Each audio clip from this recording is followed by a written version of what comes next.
Welcome back to Go Sleepy. Tonight, we journey deep into the frozen north to uncover the legendary tale of Cregan Stark, the Wolf of Winterfell and the most feared northern lord in history. So settle into your blankets, let the cold winds fade into soft whispers, and allow this epic night lore to guide you gently into sleep. Long before his name became a warning spoken around southern hearths, long before he commanded kings and humbled traitors, Cregan Stark was simply a boy of Winterfell, quiet, watchful, and carved by the cold stone of the north. The Stark words, "Winter is coming," were more than a motto to him. They were the law of the land, and from his earliest breath, Cregan understood that winter did not forgive the weak. He was born in 108 AC, in the long shadow of the Red Keep's dragons and the quieter, older shadow of the weirwood tree that watched over Winterfell. His father, Lord Cregan Stark, was a stern man known for his unshakable honor. His mother, Liara, died when he was still young, leaving Cregan with a silence inside him that never fully left. It was said by the old retainers that even as a child, he had the eyes of a man twice his age, gray, steady, and carrying the weight of decisions not yet made. From the time he could walk, he trained, not for glory and not for sport. Those were southern notions. In the north, boys either learned to survive or they perished. Cregan's training yard was not gilded with banners or recorded by singers. It was a place of frozen earth, frostbitten mornings, and wooden swords that left bruises black as ravens. He listened to Stark masters-at-arms who had seen more winters than some Kingsguard had years. He studied northern justice, learning that a lord must pass the sentence and swing the sword himself. These lessons carved him deeper than any blade ever could. At 10, he was already taller than boys of his age, broad in the shoulders, and hardening like iron left in winter. At 12, he was sparring with grown men. At 14, he was mastering the blade called ice, a great sword so massive and cold that few men could lift it one-handed. But Cregan could. The steel answered him the way a hound answers its master, with loyalty and quiet menace. Yet despite his rigor, despite his relentless training, Cregan Stark was not a cruel boy. Those who later feared him misunderstood one crucial truth. He believed in justice, not tyranny. He was feared because he refused to bend, not because he longed to break others. The turning point of his life came far earlier than any child should endure. In 121 AC, when Cregan was 13, Lord Cregan Stark died suddenly. The North did not weep loudly. It never had. But in the halls of Winterfell, the silence was heavier than any snowfall. Cregan was the rightful heir, but he was still a boy. His uncle Bernard stepped forward as regent, citing duty, tradition, and practicality. The Winter Lords nodded. A 13-year-old could not rule the North, they reasoned. But Cregan Stark, even at 13, was more resolute than men triple his age. He endured the regency with a cold patience that unsettled the bannermen. He continued to train, continued to learn, and continued to grow not only in strength, but in presence. His uncle ruled in name, but Cregan watched every decision, every coin spent, every raven sent, and he remembered. By 16, Cregan was a man full-grown, towering, broad-shouldered, and sharper in mind than those who underestimated him. His relationship with his uncle frayed with each passing season. Bernard wanted power. Cregan wanted justice. Two wolves cannot lead the pack. One must fall. The confrontation came not in a council chamber or a great hall, but in the courtyard of Winterfell itself. The snow fell in thick flakes, and the banners whipped in the wind. When Cregan confronted his uncle for overstepping his authority, Bernard responded with political threats. Cregan responded with action. He seized Winterfell, not with assassins, not with whispers. He seized it with his own two hands. In a single night, he took back his birthright, arresting Bernard and placing him in the dungeons. The North did not rise against him. They had watched him grow, watched him train, watched his honor. They knew instinctively that Cregan Stark was born to rule. And so, at 16, Cregan Stark became Lord of Winterfell. He could have executed Bernard. Many counseled him to. They reminded him of the ancient Stark ruthlessness, of kings who had flayed rebels, of lords who had put traitors to the sword without hesitation. But Cregan was not a man of needless cruelty. He sentenced Bernard to live the rest of his days in a cell, not because he feared his uncle, but because he believed justice must be tempered with restraint. Winterfell changed under Cregan. Training intensified. Alliances strengthened. The men of the North began to speak of him in low tones around campfires. This is a Stark worth following. This one remembers who we are.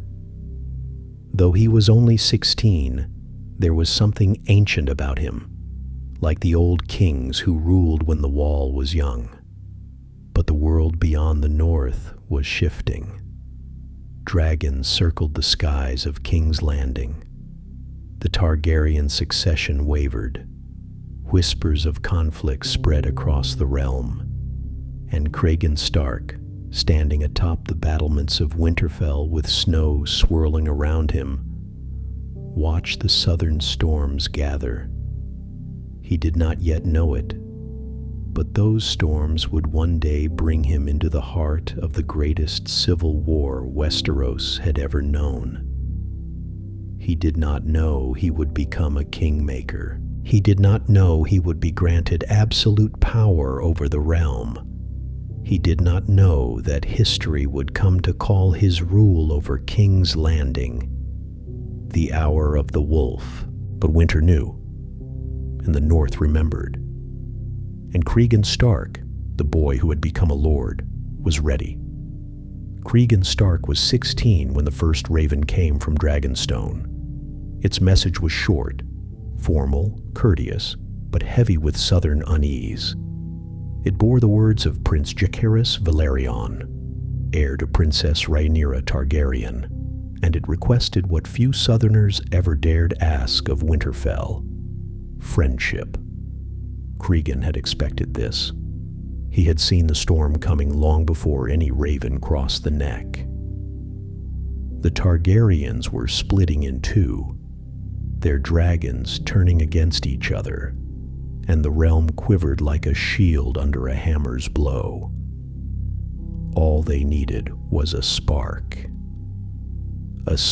named Viserys the First's death. Before the raven, before black and green banners were whispered in the castles of the south, Rhaenyra had sent her son Jacaerys on a mission of alliances, to Eyrie, to White Harbor, to Winterfell. But while other lords offered polite courtesies, Cregan Stark offered something else entirely: strength. When Jace arrived at Winterfell, the northern air cut into him like a blade. He was dragon-blooded, used to the warmth of Dragonstone's volcanic heart, but the north welcomed no softness. Snow covered the battlements. The old stone walls loomed like mountains, and atop the steps, waiting with a stillness that unsettled even a Targaryen prince, stood Lord Cregan Stark. Jacaerys would write later that he had never met a man so young who carried himself like a king. Cregan studied him with those cold, gray Stark eyes, not hostile, but weighing, measuring, as though determining whether this southern prince was made of iron or tin. Then, with formal courtesy, he offered Jace the hospitality of Winterfell. For days, the two young men spoke in the solar, in the training yard, and even beneath the boughs of the heart tree. They talked of duty, of fathers, of legacy. In Jace, Cregan saw the earnestness of a leader trying desperately to hold together a realm cracking at the seams. In Cregan, Jace saw a man whose loyalty, once earned, would be unbreakable. It was in these conversations that the seeds of the Pact were planted. The old tales say the Pact was sworn beneath the heart tree, with red leaves drifting like fallen embers. Others say it was made in the great hall before Winterfell's bannermen. Yet all accounts agree on one truth. Cregan Stark did not bend the knee. He shook Jacaerys' hand. The Pact was not king to lord. It was man to man. Two youths standing on the edge of history, binding their houses with honor. The oath they forged became known as the Pact of Ice and Fire. The agreement was simple. When Jacaerys took the throne, a daughter of his line would marry a son of House Stark. In return, House Stark pledged its loyalty to Rhaenyra's claim. It was a political agreement, yes, but it was also personal, born of mutual respect between two heirs shaped by expectation and duty. Some Meisters later claimed the pact was romanticized, its significance exaggerated by northern singers. But they forget an essential truth. When Cregan Stark spoke an oath, it became stone. Yet even as the pact was sworn, Cregan knew that alliances alone would not win the coming war. The North did not move lightly. It did not march for gold or glory. It marched when its honor demanded it. And honor alone was not enough. The message Cregan delivered back to Jace was clear. When Rhaenyra calls, the North will answer, but not with a child's force. We march only when the snows allow our banners to move as one. Jacaerys accepted this. The young prince understood more of the North than his Dragon Lord's predecessors. He knew the winter roads were treacherous, the passes deadly, and the marches long. He knew the North would send its swords, but in its own time, not the hurried schedule of Southern politics. Still, their bond forged something powerful, something that terrified the Greens and inspired the Blacks. When Jace left Winterfell, he looked back at the great castle and at the lord who stood atop its walls. Snow swirled around Cregan like a cloak. The men beside Jace whispered, "That is the North. That is the one you want beside you in war. That one will not break." Cregan watched the prince ride south until he vanished beyond the white horizon. Only then did he turn away, knowing full well the next time they spoke would be through ravens, or not at all. For Jacaerys Velaryon would not live to see 20. When news of Jace's death came north, his dragon torn from the sky in the Battle of the Gullet, Cregan Stark closed the raven letter slowly, the muscles of his jaw tightening. No bard wrote of what he said that day, but the servants claimed the words were few. A debt is owed, and winter will come for them. With Jace dead, Rhaenyra fighting from Dragonstone, and Aegon II seizing King's Landing in a storm of green banners, the realm plunged into the dance of the dragons. The dragons burned, the armies shattered, the princes died, the cities starved. And in the north, Lord Cregan Stark gathered his bannermen. He sent ravens across the vast frozen lands, from Last Hearth to Bear Island, from Skagos to the Flint Cliffs. He called forth the Manderleys, the Umbers, the Boltons, the Karstarks, the Ricewells, the Dustins, every house that had sworn loyalty to Winterfell. A great council formed in the Great Hall. The northern lords arrived armored in furs and iron, stamping snow from their boots. The hall was filled with the deep voices of men hardened by years of cold and war. They all listened as Cregan Stark stood before them, ice strapped across his back. He did not shout. He did not plead. He spoke plainly. "Jacaerys Valerian was my friend," he said. "He trusted me, and I gave him my oath. The Greens murdered him. The Greens usurped the throne, and the North remembers." He paused, letting silence settle like frost. "We march at first thaw." 9,000 northern swords rose in a thunderous roar. It would take months, perhaps a year, before the snows lifted enough for the host to move south. But when it did, the north would descend upon the realm with the cold inevitability of winter. And Cregan Stark, Lord of Winterfell, Keeper of Ice, heir to a promise, swore the war would end with justice. The Pact of Ice and Fire would be honored, even if he had to carve his oath into the bones of traitors. Winterfell had always been a fortress of endurance, stone older than the Seven Kingdoms, walls that had never fallen, and a people shaped by cold winds and quiet resolve. But in the months after Jacaerys' death, and the oath renewed in Cregan Stark's heart, Winterfell transformed into something far greater. It became the command center of a realm preparing for a reckoning.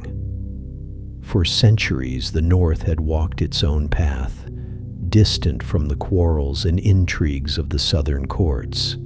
But now, through honor and through oath, the North was no longer a watcher. It was a storm gathering strength. And at its center stood Cregan Stark, the young lord who seemed carved from winter itself. Before any march south, he needed to secure the north, not from enemies, but from the long, cruel season that ruled them all, winter. The preparations began not with swords, but with ravens. Cregan sent messages to every bannerman, great and small. They were short and written in the Stark manner, direct and without flourish. Prepare for a long winter. Prepare for a long march. The North will answer its oath. Lord Manderley of White Harbor answered first, as Cregan expected. The Manderleys, though southern of origin, had long proved their loyalty to Winterfell. Their harbor was the only major northern port capable of sustaining a campaign of this magnitude. They promised ships, gold, provisions, and, most critically, the loyalty of their knights. Cregan chose his words carefully when he wrote back, "You shall be the spear point of the North." Next came the Umbers, fierce and loud as always. Their reply was practically a battle cry written in ink. Winterfell calls. Last Hearth rides. The mountain clans responded with pride. The Boltons responded with cold calculation, but responded nonetheless. Even the distant Skagosi sent a token of agreement, their message carved into a piece of driftwood instead of written on parchment. It was enough. The North was united, yet unity did not win wars. Preparation did. Cregan Stark began with the land itself. Storehouses were filled. Granaries were stocked against the cold. Roads were cleared where possible, and where they could not be cleared. Cregan sent builders to reinforce bridges and fords that the army would eventually cross. Masters received orders to stock healing supplies, for Cregan knew the southern winter was not what would kill men. The march itself was often the deadliest enemy. He also made a decision that shocked some of his bannermen. The North would not march in winter. Starks had marched in snow before. It was their birthright. But Cregan knew this war was not a northern feud. It was a southern political storm fought in streets, castles, and courts. The North's strength was not in speed, but in inevitability. He told his council plainly, "Let the South burn itself out. When spring cracks the snow, the North will come down like a hammer." The wisdom of a commander twice his age was displayed in that single decision. While waiting for the thaw, Cregan trained. The yard behind Winterfell rang with the clashing of steel each morning. He did not rely on reputation. He sharpened it. He fought with knights, with guards, even with lords who fancied themselves capable. His skill with ice, the massive greatsword of House Stark, became legendary. Men whispered that he swung the blade with the ease others reserved for arming swords. But the truth was simpler. Cregan Stark respected the blade, and the blade answered that respect. He drilled his men relentlessly, not with pageantry, not with ceremony, but with focus. The North was known for fierce warriors, but Cregan did not want ferocity alone. He wanted discipline. Winterfell's yard became a forge where warriors were made, not just born. The Mormonts trained beside the Glovers, the Karstarks beside the Ryswells. Clan chiefs from the mountains traded techniques with White Harbor knights. Bannermen came to understand that when the winter host marched, it would not be a loose collection of feuding clans. It would be a united, disciplined force. Then there were the political decisions. Cregan knew the North's march would leave his homeland vulnerable. Winter could strike suddenly. Raiders could descend from the western hills. Opportunists could rise. A lesser lord might trust a regent, but Cregan trusted only blood. He named his infant son Rickon, his official heir. And then he did something few expected. He appointed a council of women to manage Winterfell in his absence. Wise, seasoned ladies from noble houses who knew the land better than any wandering sword. Men wage war, Cregan said, but women keep the realm alive. This decision, unusual to southern eyes, was simply northern practicality. The North had always survived on the strength of its women as much as its men. Still, the days were not without weight. Cregan Stark often walked to the God's Wood alone during the months of preparation. He did not pray for victory. He prayed for clarity. He had sworn to Jacaerys, sworn to Rhaenyra, sworn to the Pact, but he had also sworn to protect the North. And each decision he made walked the edge of those vows. One night, while fresh snow blanketed Winterfell, he stood beneath the red leaves of the heart tree. Torches flickered in the wind. His breath froze in the air. It was here he spoke aloud, though no one but the old gods heard him. Honor is a blade with two edges. Let me not cut my own house with it.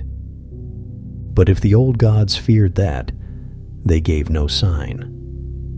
When the snows finally began to recede, when the air shifted from biting cold to biting wind, Cregan Stark called his banners to assemble. The first units to gather were the warriors of House Umber, tall, broad men with beards thick as winter coats. They camped in the fields beyond Winterfell, their laughter echoing like thunder. Then came the Manderly host, shining with polished steel and disciplined ranks. The Karstarks marched in next, stoic and silent. House Dustin followed, then the Boltons, then the Glovers, Bear Island's warriors, the mountain clans, and dozens more. Tents covered the land like a great patchwork of fur and canvas. Campfires burned day and night. Blacksmiths hammered out last-minute repairs. Horses were shod, arrows were fletched. And through it all, Cregan Stark moved among his men, not as a distant lord, but as a commander who would march beside them. When the drums finally sounded and the northern host gathered in formation, the roar of thousands rose into the cold air. Cregan Stark mounted his horse and drew ice from its sheath. The sunlight reflected off the massive blade. "The North honors its oath," he said. And with that, the greatest northern army in centuries began its slow, relentless march south, toward a kingdom torn apart, toward blood and fire, toward the moment history would remember as the Hour of the Wolf. No banners in the Seven Kingdoms looked like the banners of the North. Southern lords marched with silk flags and gilded poles, their armies wrapped in color and heraldry. But when the northern host began its great march south, the realm saw nothing of silk, only furs, leather, and the gray direwolf snapping in the wind like a creature alive. The first to see them were the villagers near the White Knife. They heard the thunder of thousands of boots, the heavy tread of armored horses, and the grinding of supply wagons before they ever saw the men themselves. Farmers stopped in their fields. Fishermen froze in the river shallows, and when they looked up, they witnessed a sight that would later pass into legend. The North was moving, 9,000 strong, each man hardened by cold, each man armed in the Stark way, each man marching not for conquest, but for oath. At their head rode Cregan Stark.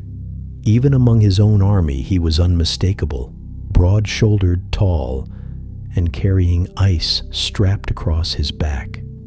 The great sword reflected what little sun made it through the thinning clouds, and the men whispered that it looked like a shard of winter itself. The march began at a steady, unhurried pace. Cregan Stark knew that an exhausted army was a defeated one. He planned every step, measuring distance, weather, and terrain with the precision of a master commander. He allowed no waste, no disorder, no softness. Each night, the army made camp with military precision. Fires were placed in controlled lines. Watch rotations were strict. Supplies were rationed with the same discipline Cregan had learned at Winterfell. He walked the camps each evening, speaking not as a lord above them, but as a leader among them. Some men proudly told their children, years later, "I spoke to Lord Cregan Stark. He asked my name. A lord never did that before." But the march was not without challenge. The North was broad and unforgiving, and even in spring, the land clung to winter like a beast refusing to surrender its kill. Meltwater flooded low paths. Snow melt softened the earth into treacherous sludge. More than once, wagons tipped, and soldiers had to haul them upright with ropes. The farther south they marched, the more foreign the terrain grew. They crossed into areas where the trees were thinner, the winds gentler, and the people stared at them with a mixture of awe and fear. For many Southerners, this was their first time seeing northern warriors in such number. They whispered stories as the host passed, stories of giants, wargs, men who wrestled bears, women who fought beside their husbands, and lords who swung swords taller than a man. Cregan did nothing to correct them. Fear, when useful, was a tool. By the time the army reached the neck, the passage grew even more difficult. The swamps of the crannogmen were deceptive. Solid-looking ground that swallowed boots, waterlogged paths, thick fog, and strange cries in the night. House Reed welcomed the host with quiet competence. The crannogmen moved like ghosts through their homeland, guiding the massive army along safe routes. Cregan respected them greatly. They were small in stature but immense in importance. In Greywater Watch, Cregan met with Lord Lymond Reed. Their conversation was brief but meaningful. "The North rides south," Cregan said. "The Neck rides with you," Reed replied. The swamp folk provided supplies, scouts, and essential knowledge of the terrain. Thanks to them, the host crossed the Neck with minimal loss, a feat many southern commanders later claimed was impossible. When the army finally reached Moat Cailin, the ancient fortress loomed like a broken giant. Its 3 towers rose from the marsh like jagged teeth, remnants of a time older than the Andals, older even than the first men. Cregan stopped the host there for a full day. He walked the battlements. He touched the massive stones. He studied the land that stretched southward. This fortress had once been the guardian of the North. No southern army had ever passed it without terrible loss. Cregan considered leaving a garrison behind, but he dismissed the idea. "The realm is not marching on the North," he said. "We march on the realm." Moat Cailin remained empty as they left it, silent, ancient, and watchful. As the northern host crossed into the Riverlands, word of their arrival spread faster than the soldiers themselves. Black banners, Rhaenyra's war banners, were unfurled to greet them. But the river lords looked on the northern army with uncertainty. None could tell whether these winter men would bring salvation or doom. When Lord Cregan Stark held council with the river lords, he was not met with unity. Some were weary of war, some bitter, some ready to slit throats for vengeance, and some believed the war was already lost. Cregan listened to all of them. Then he spoke one sentence. "I did not come to fight your war. I came to honor my oath." The river lords fell silent. Here was a man who did not seek advantage, did not ask for favors, and did not bow to political fear. Here was a man who marched because his word demanded it. The river lords rallied behind him. But the true weight of the war had yet to fall. The dance of the dragons had devoured the realm. Rhaenyra was dead, her sons killed or scattered. King's Landing had changed hands more times than a stolen purse, and Aegon II, wounded, crippled, desperate, still clung to his throne. Cregan Stark did not waver. He had not marched for Rhaenyra. He had not marched for dragons. He had marched for Jacaerys Valerian, for the Pact of Ice and Fire, for honor.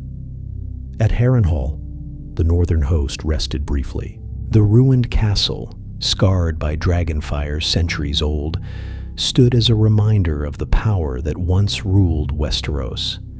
Men from the south kept wide distance from its melted stone, but Cregan walked its halls unafraid. When one of his commanders warned him that Harrenhal was cursed, Cregan replied, "Then the curse will learn to fear the North." His men repeated that line for generations. Despite his confidence, Cregan was not blind to the toll of the war. He received ravens with updates each day. Cities sacked, dragons slain, alliances broken, treachery revealed. The realm was bleeding. He pressed on. At last, word reached them that King's Landing itself was in chaos. Aegon II's reign was collapsing. Supporters fled him. Rivals maneuvered behind his back.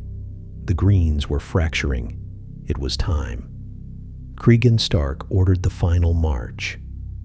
Through the riverlands, through burned villages and devastated fields, the northern host advanced with grim determination.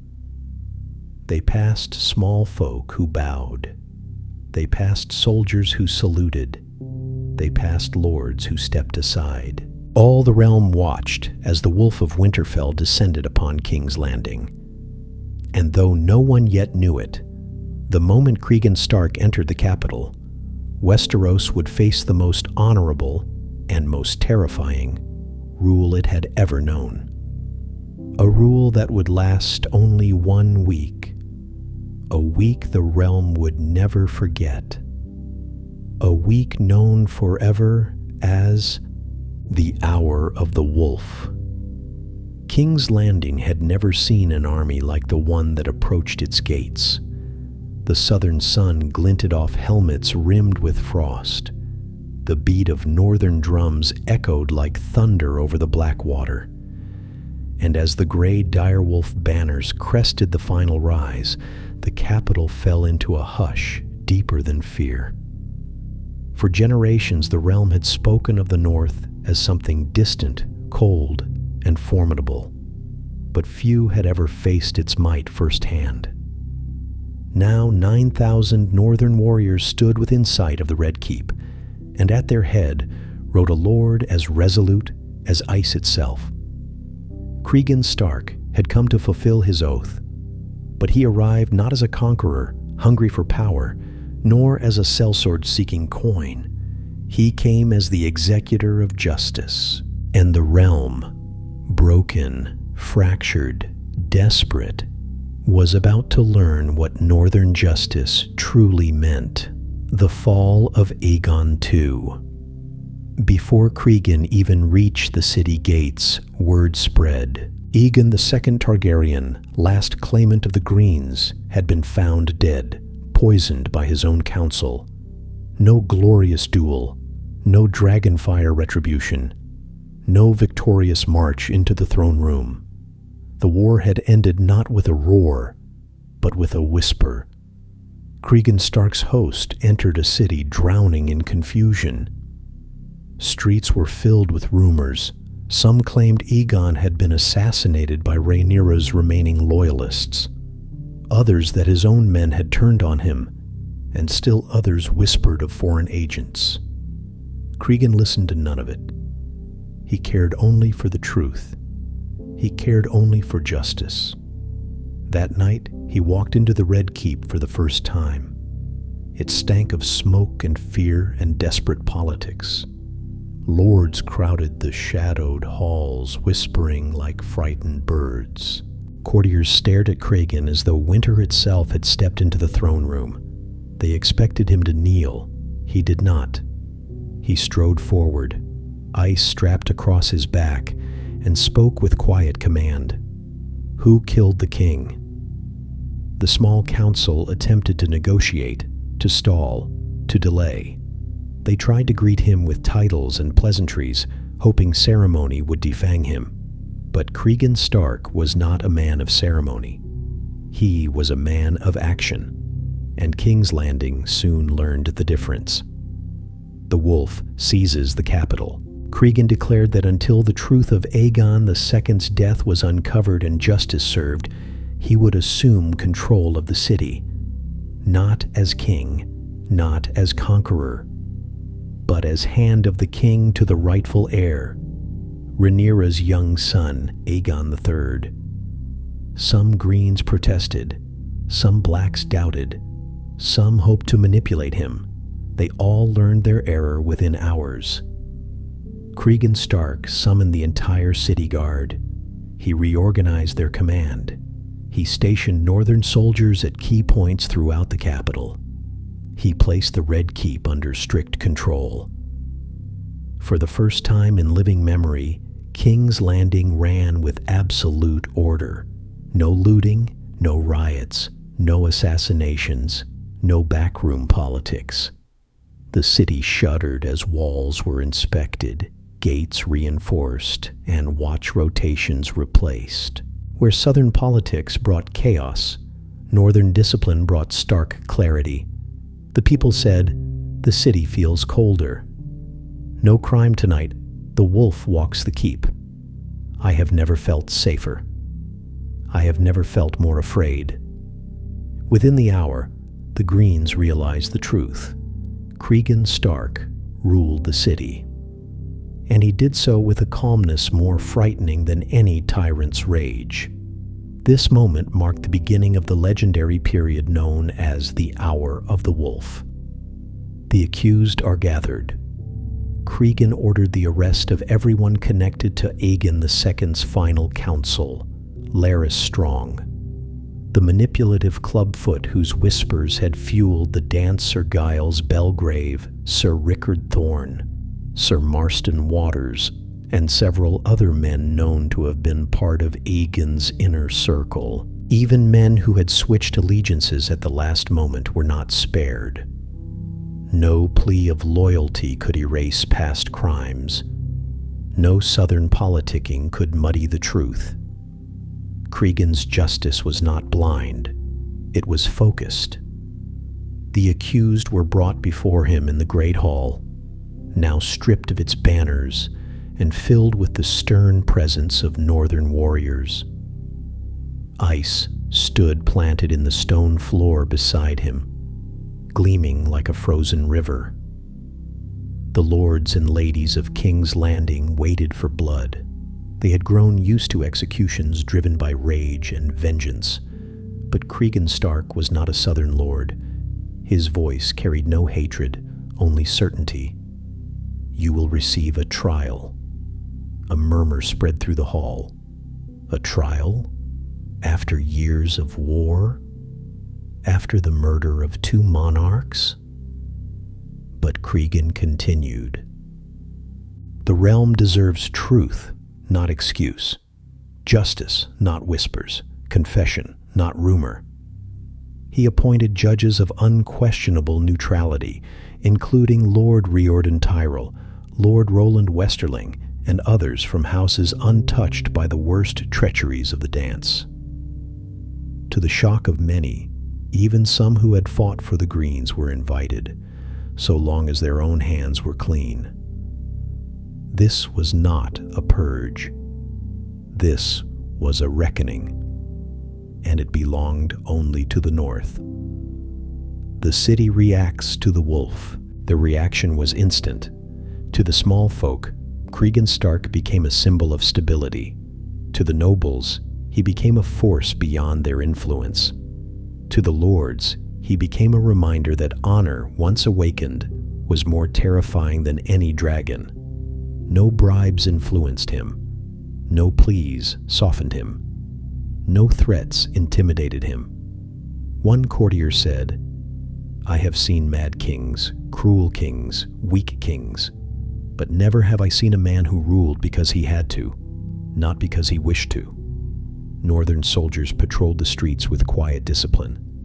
Their presence alone stopped thieves, protected merchants, and silenced conspirators. For the first time in months, King's Landing slept. Not peacefully, but responsibly, fearfully, under command, under the wolf. The trials begin. The next morning, the trials commenced. The great hall of the Red Keep filled with nobles, commoners, and warriors. The accused stood before Cregan Stark. No songs were sung, no banners waved. Only justice mattered. Cregan stepped forward and spoke words that would be remembered for centuries.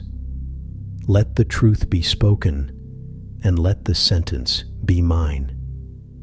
The hour of the wolf had fully begun. The great hall of the Red Keep had seen kings crowned, tyrants fall and dragons roar, but it had never seen a northern lord stand in judgment over the realm.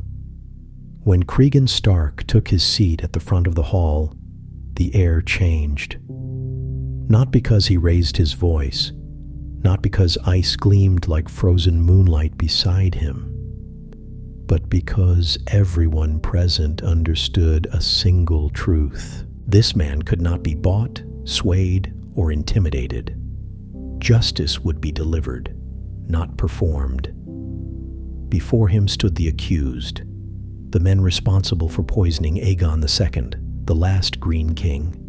Some trembled, some glared, others attempted to cloak themselves in arrogance, but none of them could escape the weight of Lord Stark's gaze. Cregan began with the simplest question: who killed the king? Silence followed. Then Larys Strong, the Spider of Harrenhal, the man whose whispers had sparked the dance itself, stepped forward. His clubfoot dragged on the stone, echoing through the chamber like a traitor's heartbeat. "My lord," he said, "Aegon was a tyrant. He brought ruin to the realm. His own council agreed that—" Cregan raised a hand. The hall froze. "You will speak only the truth," he said, "not justifications." Larys smiled. Those who knew him would later say that he had underestimated the Wolf of Winterfell. Larys had survived court after court, manipulating kings, queens, and councils. He believed he could manipulate Cregan Stark as well. He was wrong. When Larys attempted to speak in riddles as suggestions, Cregan cut through each word like a blade through flesh. "Did you poison Aegon?" Cregan asked. Larys hesitated for the first time in years. He had killed hundreds with whispers, manipulated thousands. Never once had he been truly confronted by a man whose honor could not be clouded. At last, with a thin smile, he replied, "Aegon died because the realm could no longer bear him." Cregan spoke. "That is not an answer." Larys lifted his chin. "It is the only one you will ever have." The hall erupted in gasps, but Cregan Stark only nodded. He moved to the next man. Sir Giles Belgrave, white-haired and trembling, confessed almost immediately. He spoke of how Aegon II had become a broken tyrant, how the king's own deformities and paranoia had driven the council to desperation. "We thought it was mercy," he said. "We thought ending his reign would end the realm's suffering." Cregan's expression did not change. "You murdered your king," he said. "No justification can lessen treason." The trial continued. Sir Rickard Thorne denied involvement. Sir Marston Waters blamed Larys Strong. Others accused each other of plotting, scheming, conspiring. And throughout it all, Cregan Stark listened without anger or theatrics. He listened the way the North always listened, quietly, fully, and without tolerance for lies. At the end of the day, the hall fell silent as Cregan rose to speak. He did not shout. He did not gesture wildly. His voice was steady and cold. "This realm has drowned in treachery," he said, "dragged to ruin by ambition, lies, and cowardice. Thousands have died for the greed of a few. I will not add to that ruin, but justice must answer treason." No one breathed. "To the men who confessed," Cregan continued, "I grant a clean death. To the ones who denied, to the ones whose guilt was less clear, he offered something else entirely. You may take the black." A ripple of shock passed through the hall. The Night's Watch, the ancient brotherhood of outcasts and criminals, had always accepted thieves, traitors, and bastards. But never before had men of the king's own council been sent to its ranks. "You will defend the realm for the remainder of your days," Cregan said. "You will stand the wall and guard the north from the threats beyond it. If you refuse, you will die. Not out of cruelty, not out of vengeance, but because the wall was not merely a punishment, it was a calling, and the realm needed every man it could save." Larys Strong, ever the spider, bowed his head. "I will take the black." He believed he would escape again. He believed the wall would not hold him. Cregan Stark simply nodded. "You may join the escort north." The condemned were led away, some relieved to escape beheading, others humiliated to join a brotherhood of exiles. But for those who had openly confessed to murder with pride, Cregan Stark granted no mercy. When the executions took place, the people of King's Landing gathered in a silent crowd. No songs were sung, no cheers shouted. Even the wind seemed to hold its breath. Cregan Stark stood before the weirwood stump in the godswood of the Red Keep, a tree burned centuries ago by Targaryens who feared the northern gods. Yet enough of the trunk remained for Cregan to treat it with the reverence due to his ancestors. He drew ice. The blade hummed through the air, its massive edge reflecting the pale morning light. One by one the condemned knelt, and one by one, Cregan gave them the justice they had denied their own king. Clean, swift, honorable. When the last head fell, Cregan planted ice in the ground and bowed his head, not in triumph, but in solemnity. A southern lord once said that justice was a performance. Cregan Stark taught the realm that justice was a duty. The end of the hour. By the time the trials ended, the entire city understood why the small folk whispered, "When the wolf rules, the realm breathes."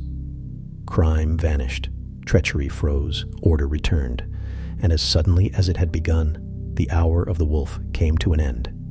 Cregan Stark resigned as Hand of the King. He refused rewards. He refused lands. He refused titles. He simply said, "I kept my oath. My duty is done." With that, he prepared to lead the northern host back home. But the story of Cregan Stark was far from finished, for while the war was over, the legacy of the Wolf of Winterfell had only just begun. And Chapter 3 would tell how the most feared Northern Lord became a legend not of war, but of wisdom, loyalty, and unbreakable honor. The hour of the wolf had ended. The trials were finished. Justice had been carved cleanly into the bones of King's Landing. And so, as dawn touched the rooftops of the capital, Cregan Stark did something no Hand of the King had done before. He relinquished power, not in disgrace, not in fear, but in fulfillment. As the small council gathered in the Red Keep's solar, Cregan stood before them, still armored, still steady, still unbent. He laid the badge of Hand upon the table. The other lords stared at it as though it were a relic of ancient power. He said only, "I served for honor, not for office." There was no dramatic speech, no plea for gratitude, no demand for reward. The southern lords were stunned. Most men who reached such heights clung to power with fevered desperation. But Cregan Stark had marched south only to fulfill an oath. Now that oath was kept. He had no further purpose in the capital. And the realm understood. His strength was not that he ruled, but that he never wanted to. The farewell to King's Landing. Before he departed, Cregan Stark was summoned to the chambers of the young king, Aegon, the third Targaryen, the last surviving son of Rhaenyra. The boy king sat quietly, pale and haunted. He had lost both parents, several siblings, and countless kin. He was a child trapped in the ruins of a broken dynasty. When Cregan entered, the guards stepped aside as though winter itself had passed through the doors. The young king studied him. Cregan bowed, not deeply, not showily, but respectfully. The king spoke softly, "My Lord Stark, will you stay as my hand?" It was the closest thing to pleading a Targaryen king had ever done. But Cregan shook his head gently. "The North needs me, Your Grace. Winterfell needs its lord. And you will need a hand who understands these southern courts far better than I." Aegon III lowered his gaze. Though young, he understood loss, and he understood what he was losing now. Cregan Stark knelt before him then and placed a hand upon the child's shoulder. "The North will not forget its oath," he said. "Should the realm call upon Winterfell again in true need, the Starks will answer." It was not a promise of fealty. It was a promise of protection. The boy king nodded, and Cregan Stark became the first and last man Aegon III ever fully trusted. The departure of the northern host. When the northern drums sounded across King's Landing, thousands of soldiers formed into ranks once more. Disciplined, orderly, and silent. Their furs were scorched from the southern sun, their boots worn from months of marching. But their spirit remained unbroken. Small folk lined the streets to watch them depart. Some bowed, some whispered blessings, some stood in awe. They had seen many armies, but none like this. "Those are real soldiers," an old woman said. "Not killers, not looters, not beasts." "The North keeps its oaths," a blacksmith murmured. "They brought order," a street urchin added. The direwolf banners fluttered as the host marched through the city gates. Not one man broke formation. Not one soldier turned to look back. They marched as a single living force, like a river of winter steel flowing north. Cregan Stark rode at the front.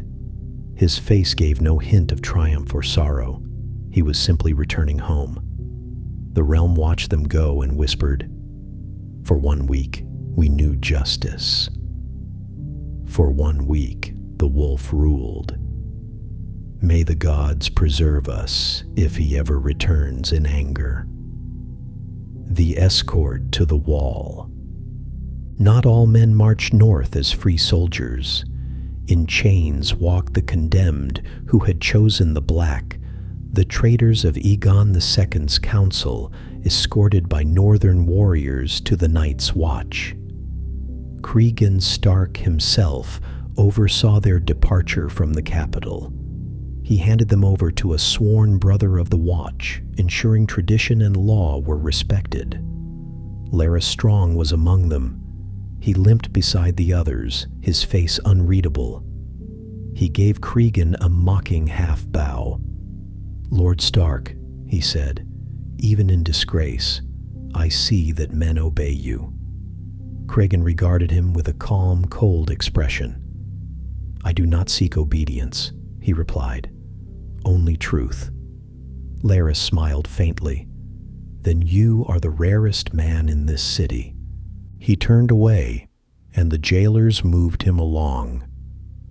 Cregan watched them depart, not with satisfaction, but with finality.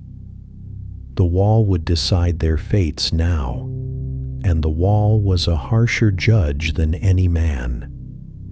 The long road home, the march back north, was slower, not because the men were weaker, but because the realm itself was exhausted.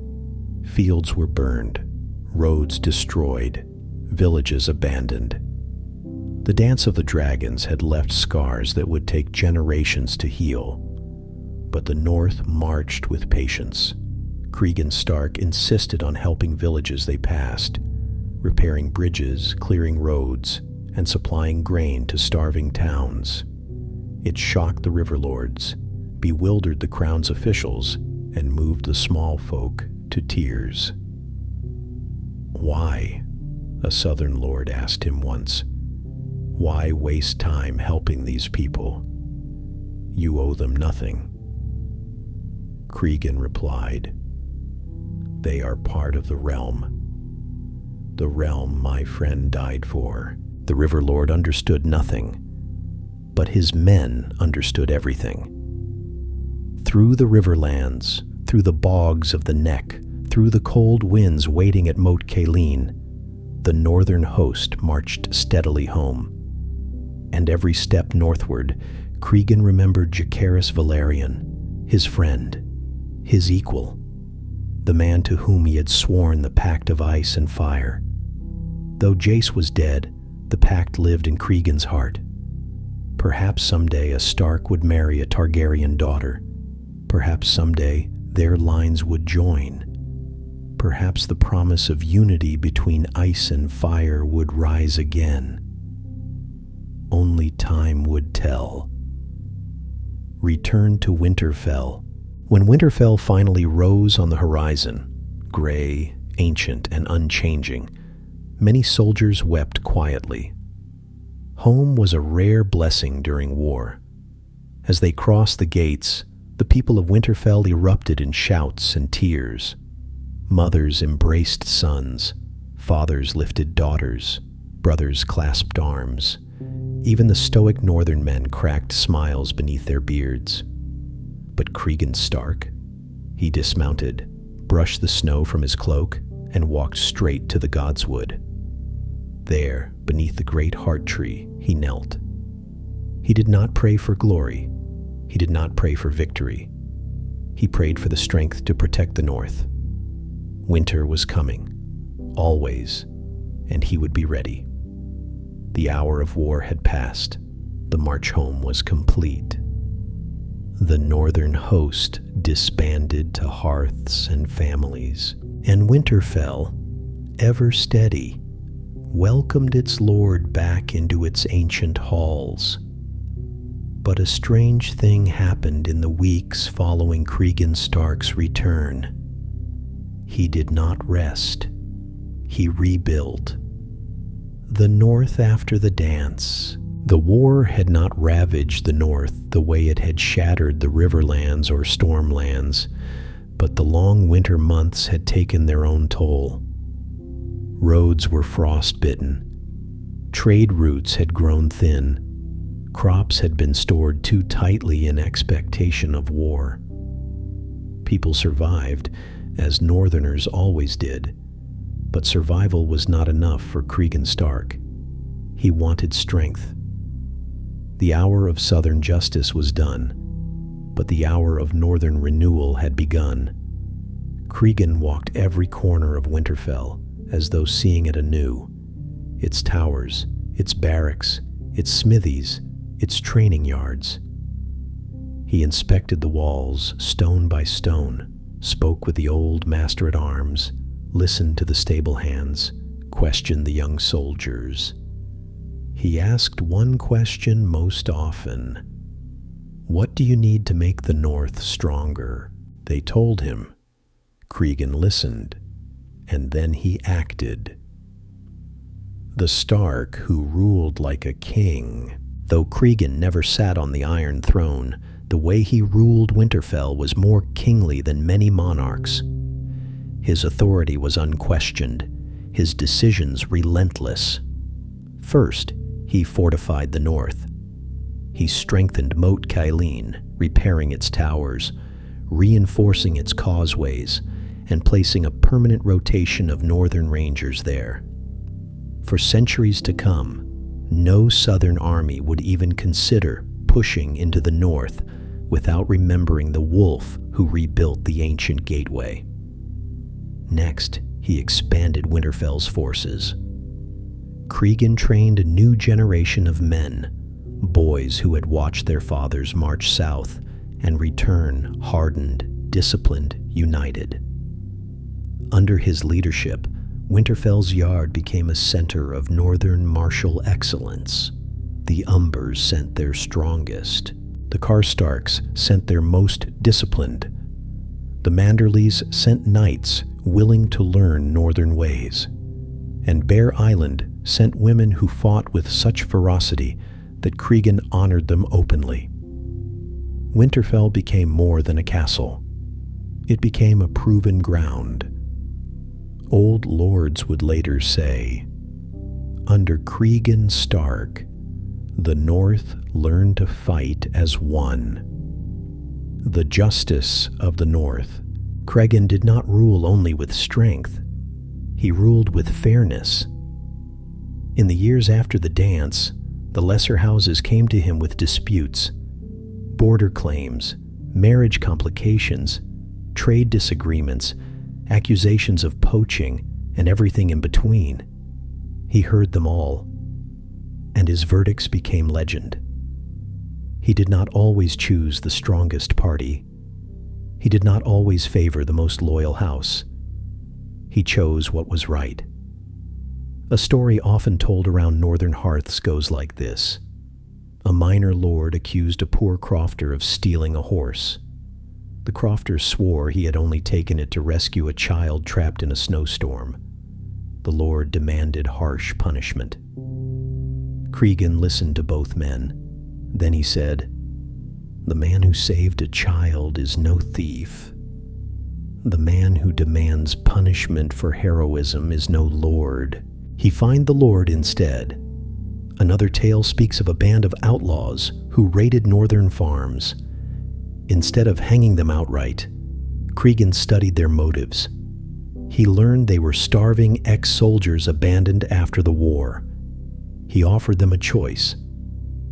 Take the black and defend the realm, or face northern justice.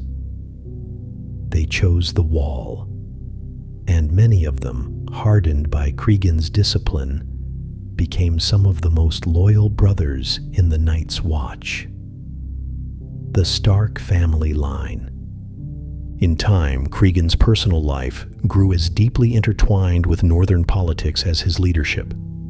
His first wife, Ara Nori, had died young, leaving him heartbroken but resolute. From her, he had his oldest son, Cregan Stark, heir to Winterfell. Years later, after the war, Cregan remarried a southern princess, Alysanne Blackwood, a woman of courage and wit who matched him in strength of spirit. Her arrival shocked many northern lords who believed Cregan would choose another northern bride. But he chose Alysanne for one reason. "Wisdom is rarer than beauty," he said, "and she has both." Alysanne fit into the north with remarkable ease. She hunted. She walked the godswood without fear. She listened to the people, and the people came to admire her. Together, they had several children, strengthening ties between the ancient houses of the north and the Riverlands. Winterfell had no queen, but under Cregan, it had a lady who ruled like one. The Pact remembered. Though Jacaerys Velaryon was dead, the Pact of Ice and Fire lived on in Cregan's heart, not as politics, not as ambition, but as memory. He taught his children of Jace. He taught his bannermen of loyalty. He taught his household that an oath, once sworn, was not weathered by snow or softened by time. One winter night, while speaking with his son Rickon, Cregan laid a hand on ice and said, "A promise binds more strongly than steel. One day, our line and the dragons will meet again. If the Pact calls upon us in generations to come, the North will answer." Some claimed it was prophecy, others memory. But the legacy of that pact would echo all the way to the era of the Targaryen restoration. Centuries later, when another Stark and another Targaryen would meet under stars and snow. Cregan Stark could not know the future, but he could prepare for it. the Stark of Starks. Throughout the years following the dance, Cregan's influence spread across the north and beyond. River lords sought his counsel. Even southern lords sent ravens asking for advice on governance, justice, and war. Not because he was loud, not because he was feared, but because he was dependable. One master wrote, "If the realm had 5 lords like Cregan Stark, we would never need a king." Winterfell prospered. The north strengthened.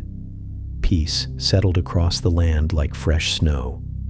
And Cregan Stark, who had marched as warrior and judged as hand, became something even greater, a shepherd of the north, a guardian of its honor, a leader without equal. Time in the north does not move as it does in the south. In the Riverlands, seasons shift like restless tides. In the Reach, generations bloom like flowers. But in the north, ancient, stern, unchanging, years pass like the slow, steady fall of snow atop a frozen forest. And so, after the dance of the dragons ended and decades settled upon the land, Cregan Stark did what few men ever achieve. He became a legend while still alive. The Stark who did not break. By middle age, Cregan Stark's presence had only grown more formidable. His hair silvered like frost on stone. His shoulders remained broad as Winterfell's towers, and his voice carried the calm certainty of a man who had lived exactly as honor demanded. The North remained unified under him, not through fear, not through wealth, but through respect. Southern courts were famous for their schemers and flatterers, but in Winterfell, a different proverb grew. A man who lies to Lord Stark lies to himself first. Justice flourished, peace endured. The North prospered quietly under steady hands. But Cregan was no soft ruler. He did not mistake peace for weakness.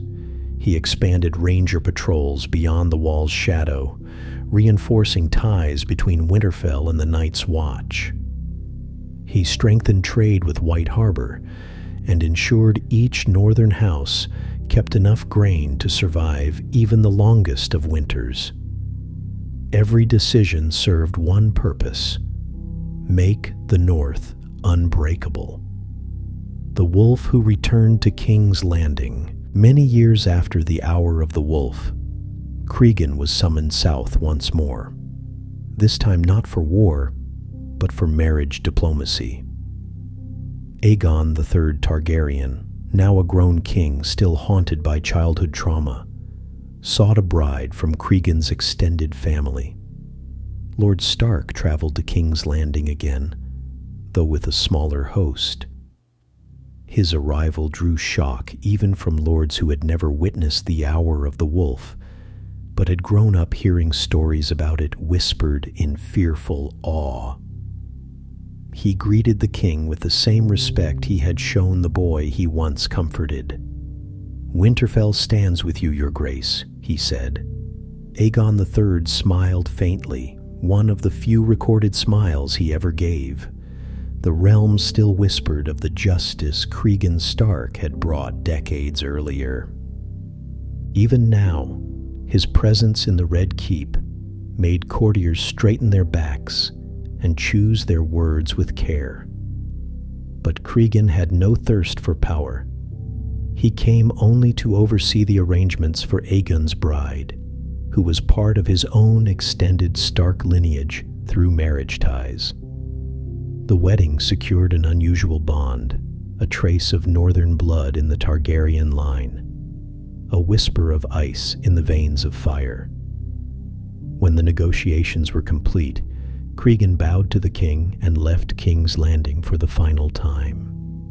Behind him, southern lords murmured, "Thank the gods he leaves in peace. Imagine if he stayed.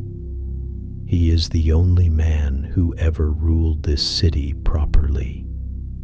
The long winter and the old wolf As age crept upon him, Cregan Stark transformed from a warrior lord into a figure of wisdom, an old wolf whose mind was sharper than any blade. His children grew into strong men and women. His grandchildren played in the courtyards he once trained in. His bannermen, some gray-haired themselves, treated him as the North's living compass. When winter howled across the land, Cregan walked the walls with his captains, inspecting every torch, every gate, every path. He would speak little, but his presence reminded them all. Winter was not to be feared when the wolf stood guard. Even in his later years, he still sparred lightly with young warriors, showing them that strength was not in youth alone, but in discipline, patience, and mastery. And always, ice remained by his side. Though he rarely drew the great sword in his old age, the men of Winterfell said, "Ice is part of him. They will leave this world together." The final days of Cregan Stark. The Maesters wrote that Lord Cregan Stark died peacefully in his bed, surrounded by his children and grandchildren, after a life longer than most warriors could dream of. But the North tells it differently. They say the night he passed was windless, that the god's wood grew quiet, that the heart tree shed one red leaf that landed upon Cregan's chest as he took his final breath. They say he whispered only one word: honor. Whether true or embellished, the North believed it, because it fit the man they had followed for nearly 60 years. When news of his death spread, the bells of White Harbor tolled. The Karstarks lit great bonfires. The Umbers feasted in his honor. The Night's Watch sent a raven naming him the greatest friend they had ever known. Even King's Landing paused its endless noise. In the Red Keep, old servants whispered, "The Stark who saved this city is gone. May the gods preserve the realm without him." The legend that endured. Though Cregan Stark's life ended, his legacy did not. The laws he established remained. The alliances he forged endured. And the name Cregan Stark became a measure of leadership itself. Not a conqueror, not a king, not a tyrant. A lord who ruled as all lords should. Generations later, when other Starks rose, Brandon the Builder, the She-Wolf, the Young Wolf, the White Wolf, every singer, every Meister, every northern child remembered. But there was one who walked with honor like no other, one who marched for oath, not glory, one who judged with clarity, not vengeance, one who left the throne as easily as others seized it, one who brought winter to King's Landing and left it stronger. Cregan Stark, the Wolf of Winterfell, the hand without crown, the lord who could have been king, but chose to be better. And so his tale ended as it began, with a boy in Winterfell who carried the weight of an entire land and grew into the most feared, most respected, and most honorable northern lord in history.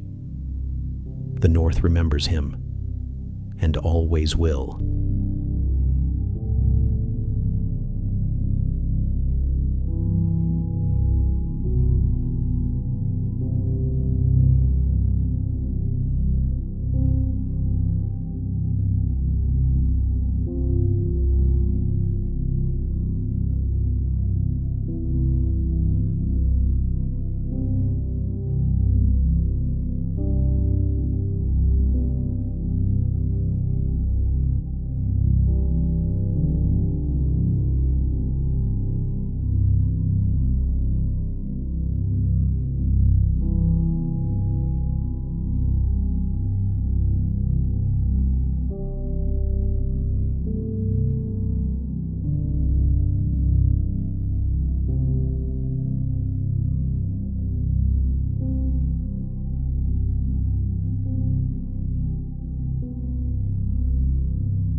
you.